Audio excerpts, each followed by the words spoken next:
28 ng Hulyo, huling Huwebes ng buwan. Mula pa rin dito sa Philoil Flying V Center sa lungsod ng San Juan sa kalagitnaan ng Week 4 ng ika-72 taon ng kauna-unahang ligang pangkolehiyo ng ating bansa. Nakikita nyo ang mga manlalaro ng Jose Rizal University at Colegio de San Juan de Letran. Ito po ang National Collegiate Athletic Association or NCAA na live at eksklusibo nyo pong napapanood sa ABS-CBN Sports and Action. 2 games on tap this Thursday.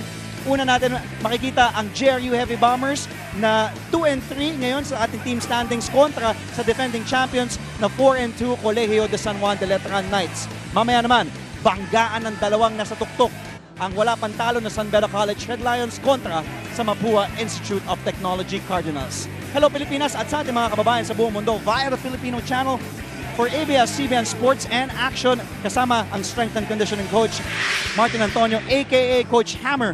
Ako po si Andre Felix. Sabi ng iba, Arriba. Sabi naman ng mga taga-Mandaluyong sa Jose Rizal, Go Rizal. Magandang hapon po muli.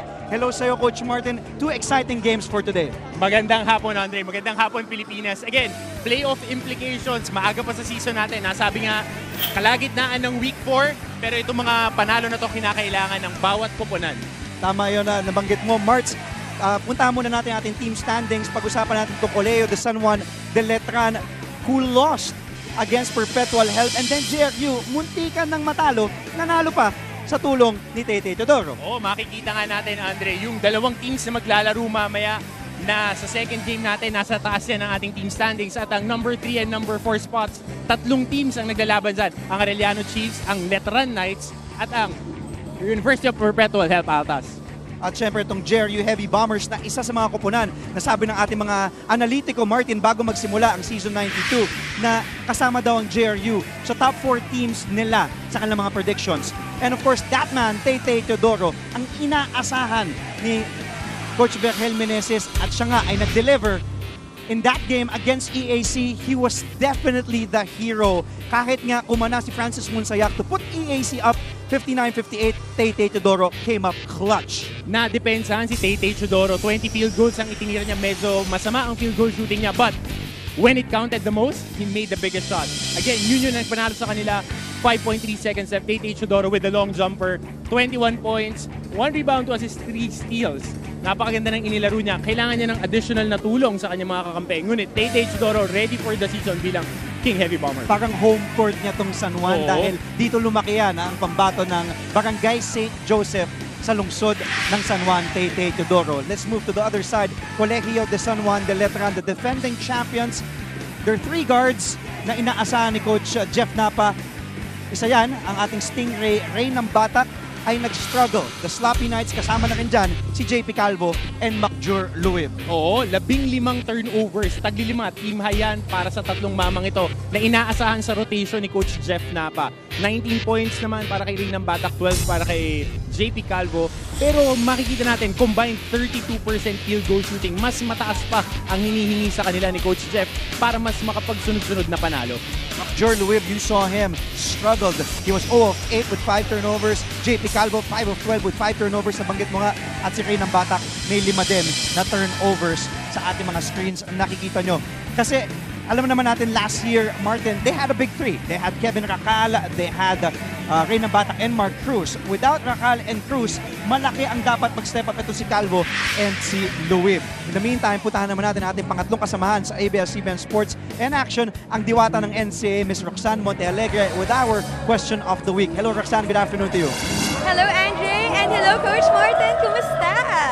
At alam niyo mga kapamilya, kung ako mabibigyan ng pagkakataon maglaro ng 3-on-3 dito sa NCAA, ang pipiliin ko pa rin, syempre ang ating panelist na si Andre at si Coach Martin. Si Coach Martin talagang masisinda ka na, unang tingin mo pa lang.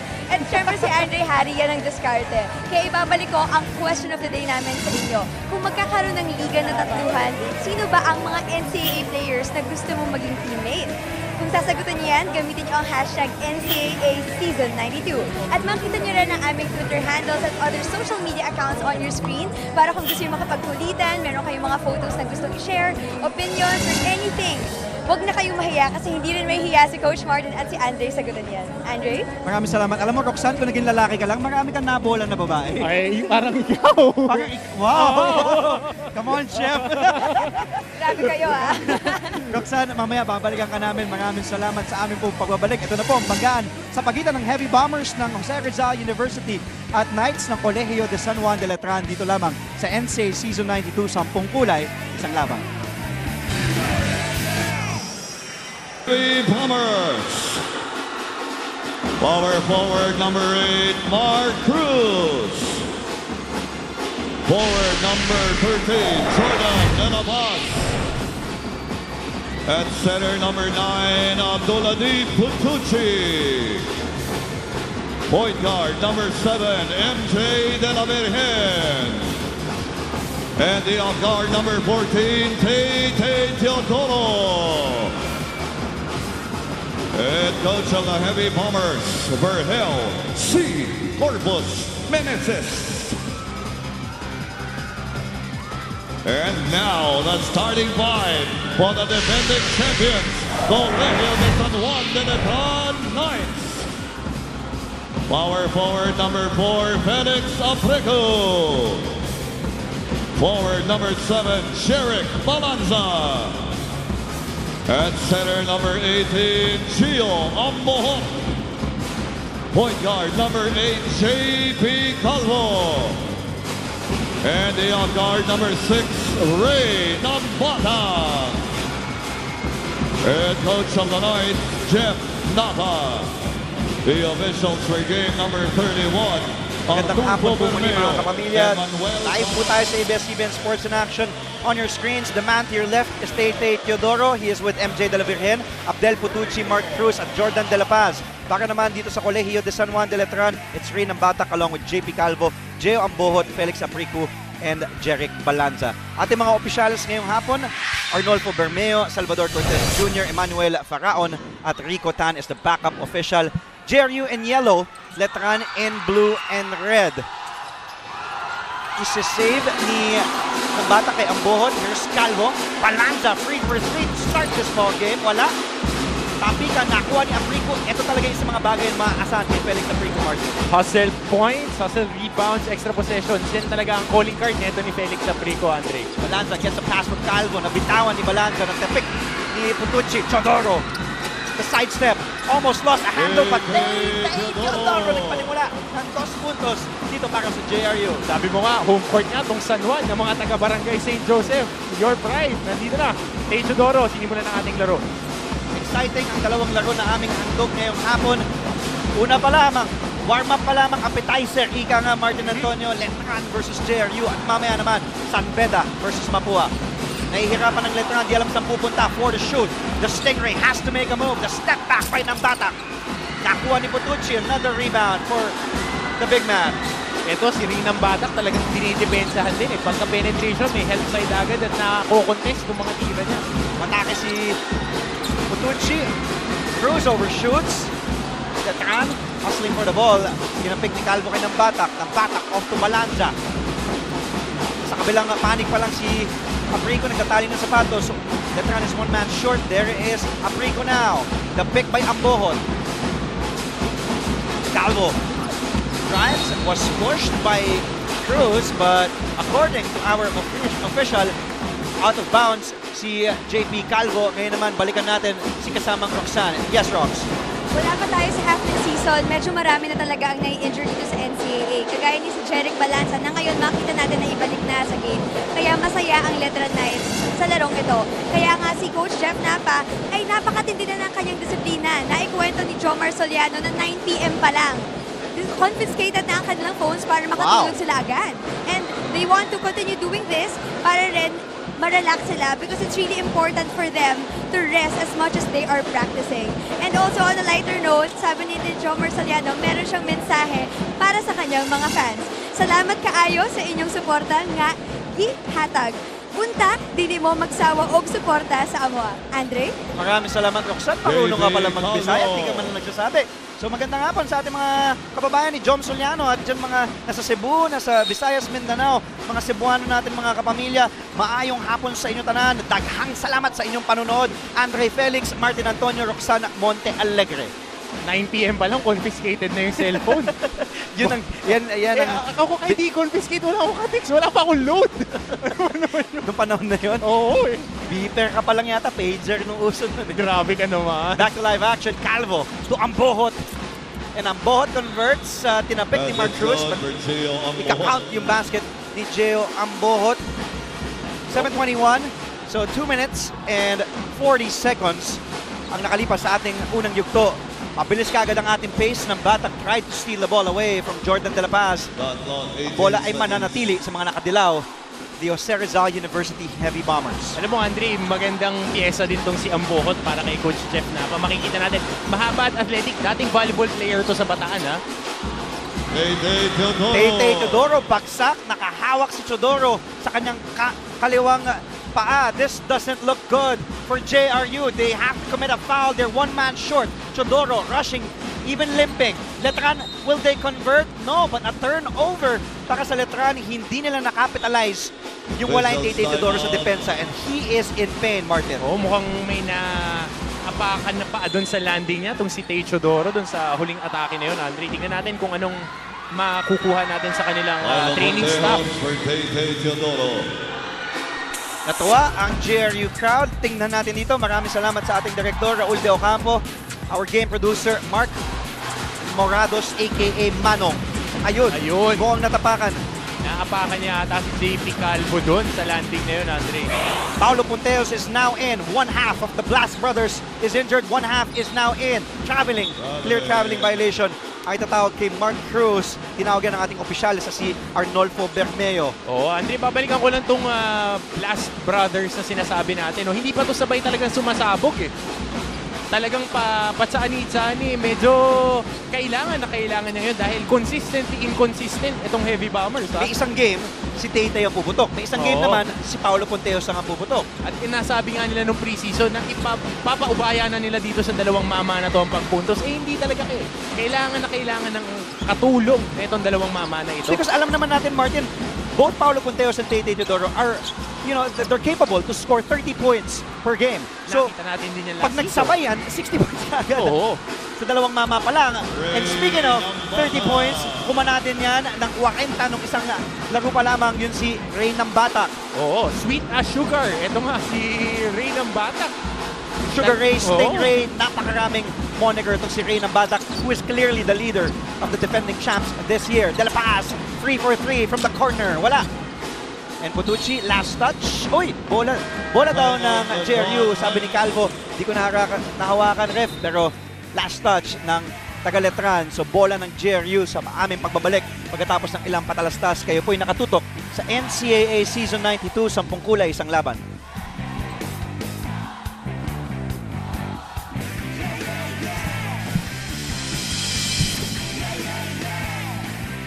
Kaya na pinag-usapan natin ang Cebuano, si Jom Soliano.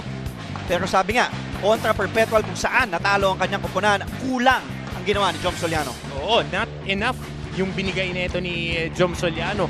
Nung kalaban ng EAC, pumamada na yan ng 20. Pero ngayon, 6 points, kailangan mag-step up dahil wala sila kaanong big men. Pinapahaba na lang nga ni Coach Jeff Napa yung kanyang rotation. Hinugot pa tong si Ambuhot, pinastart.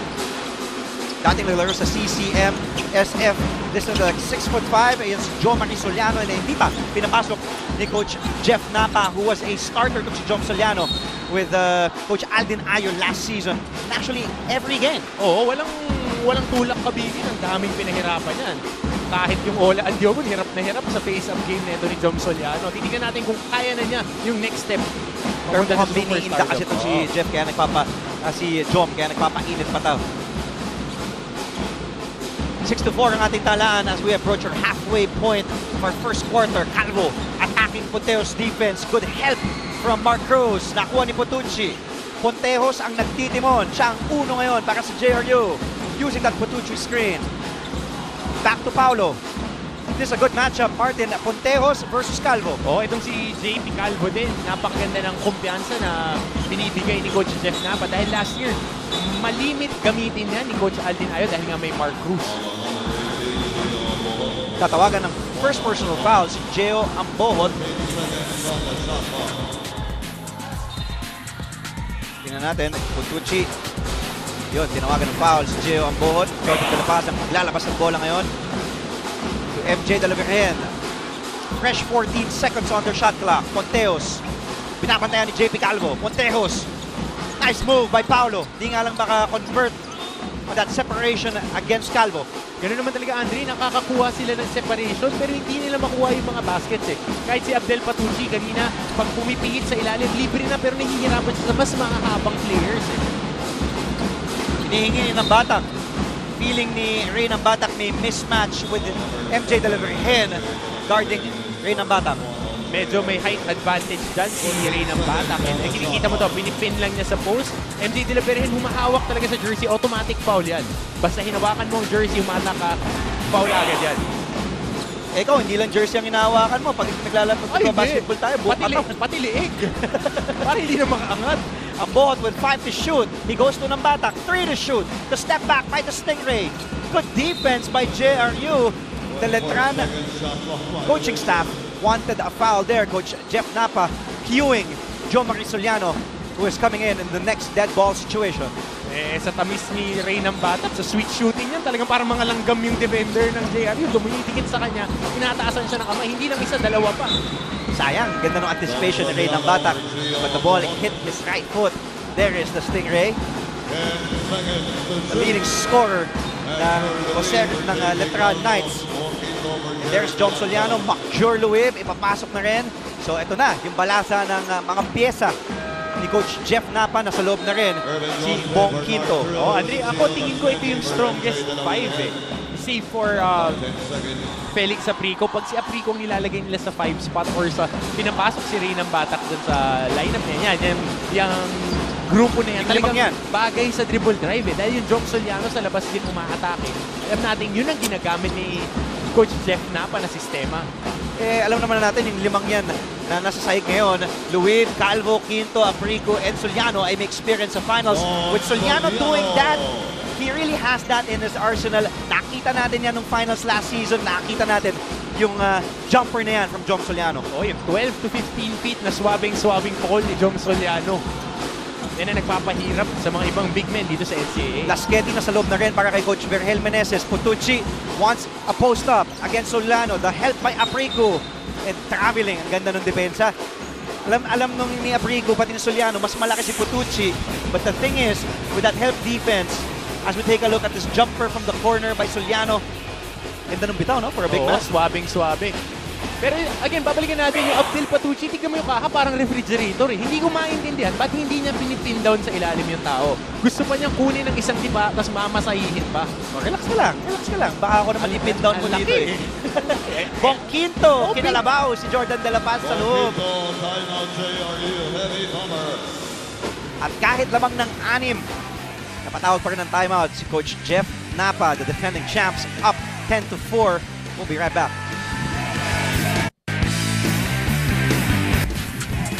Panoorin natin to. Bong Quinto inside against Jordan De La Paz. The ball movement, even the bigs really know where to locate their guards and wings. Nasabi ko nga, Andre, sa dribble drive offense na gagamit yung mga maamang katulad ni Bong Quinto. Kung sa ibang sistema yan, hindi siya mamamaximize. 6'1", 3'4", combo forward. Ngayon, nagagamit dahil yung quickness niya bagay sa sistema eh. Easy pin down, easy basket. Mayap agad panapon kay Kongan sa ating mga kapampangan, mga kapamilya. Mga Ilocano naman na imbagnal daw yung amin. Points off turnovers. Nakikita nyo, lamang ng 4 ng Knights. Libre si Grospe. At ilista mo na para kay Irvin Grospe. Nakakapasok lamang. Ganda magic bunot ni Coach Virgel Meneses. O, kailangan niya ng mas marami pang bunot para makatulong dahil natapilok pa itong si Tay Chidoro. Ngayon, mas kailangan niya ng mga magdadagdag ng puntos sa opensa nila. Ganda ng ating bakbakan on this Thursday. Huling Huwebes ng buwan ng Hulyo. Ng Batak for 3. Wala. Putucci with another rebound. Nakakaraming pitas na rebound to si Abdel Putucci. Abdel umatake. Narinig ka yata, Martin. Yun ang tinawag mo daw kaha niya, parang refrigerator, inatake tuloy. Ako aatakihin sa kanya pag hindi pa siya umatake eh. Sa laki ni Abdel Patucci, match up problem talaga eh. Yung mga Grospe, mga Mark Cruz na yan, pupukol niya ng 15-footer pero doon sa ilalim, doon siya kailangan na kailangan.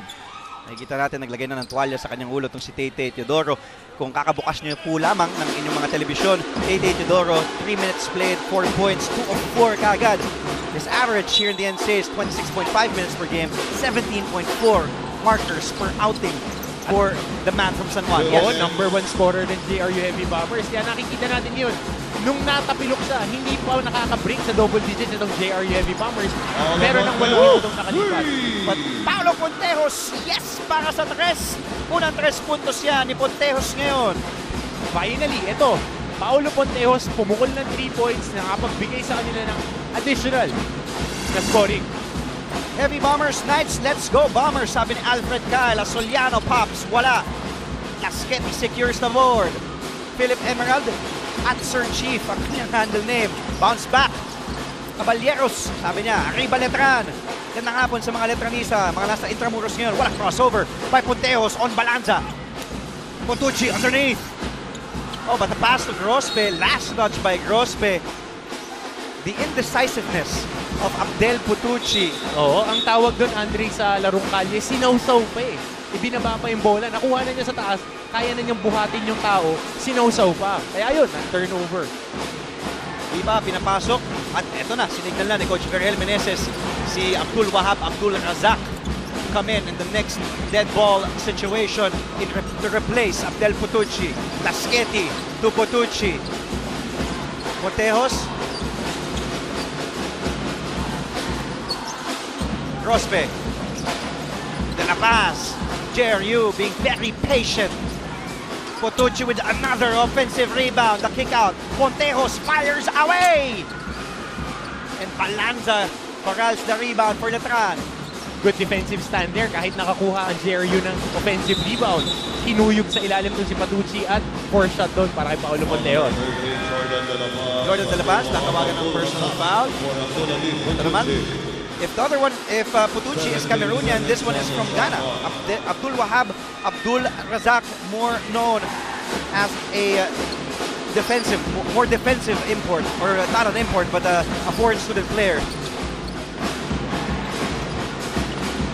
Soliano against Lasqueti, the spin, nandun si Abdul Wahab, nahirapan si Soliano. Christian Malagasay nasa loob na rin para kay Coach Jeff Napa.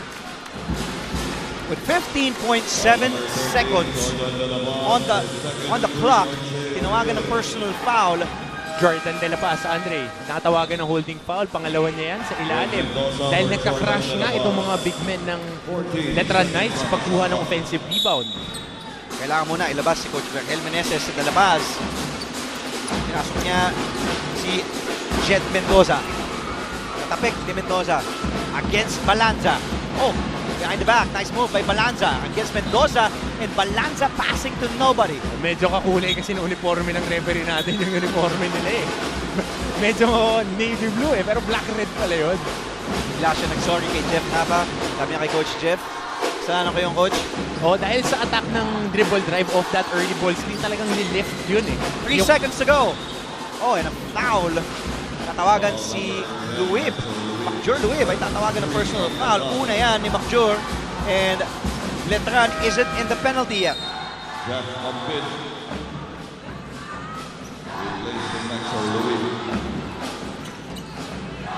Ilabas muna si Macjur Luib ni Coach Jeff Napan. Pinasok naman. Cambio. Oh, Pontejos! Yes! Para sa 3! Ilista mo na! Yan po! Si Paolo Pontejos sa pagtatapos ng unang yugto ng ating At the end of the first, laro ngayon sa pagkita ng JRU and Letran. Let's take a look again.